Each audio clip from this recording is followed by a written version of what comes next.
Penn State coach Pat Chambers held out hope that his team would earn an at-large bid to the 2018 NCAA Tournament until what turned out to be the bitter end. The Nittany Lions gathered in the film room close to the team training table at the Jordan Center to watch the TBS selection show early Sunday evening. But when the alphabetical reveal of at-large bids jumped from Oklahoma to Providence, everyone in the room realized they were out of NCAAs and headed to the NIT. The fourth-seeded Lions play host to fifth-seeded Temple at the Jordan Center Wednesday, 8 p.m. ESPNU. In a press conference at the BJC Sunday night, Chambers rattled off a list of reasons he thought his team belonged in NCAAs while also admitting there were areas that cost the Nittany Lions. "We had our opportunities and we're gonna learn from that," he said. But most puzzling to him was the lack of respect the Big Ten as a whole got.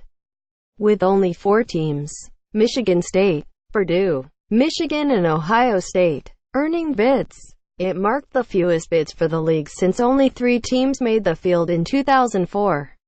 The Lions finished 6th in the conference with a 9-9 record and then went 2-1 at the Big Ten Tournament. They're 21-13 heading into the NIT, just to get 4 teams. Chambers said, "I just don't think that's right. Our league was a lot better than that." How bad was it for the conference?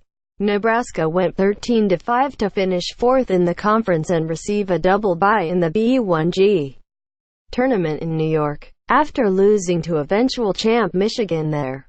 The Cornhuskers, who received a lower seed, No. 5, in the NIT than Penn State, were clearly nowhere close to making NCAAs.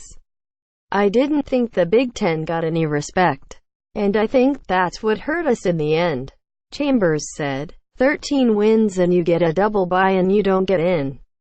"Man, if I was Nebraska coach Tim Miles right now, I would not be. I'm not happy, as you can tell. But if I was Tim Miles, I would not be pleased right now."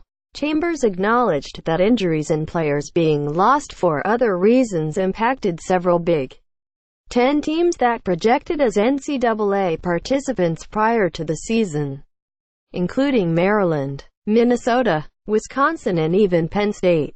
"I think that hurt the conference a little bit," he said. Nebraska was also hurt by an unbalanced conference schedule that saw the Cornhuskers pile up 11 wins versus the lower half of the conference while not facing 2017-18 powers like Michigan State, Purdue and Ohio State at home.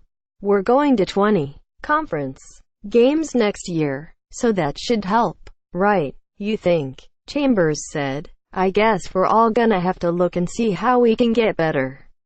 When asked directly if in hindsight he wished he would have scheduled a more difficult non-conference slate for this season, Chambers quickly dismissed the notion.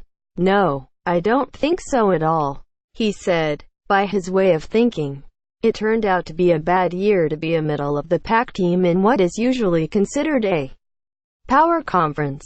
"We'll have the staff take a look at what the chair of the committee was saying and what they valued," Chambers said. "It looks like in the end, though, the Big Ten in general didn't get much respect.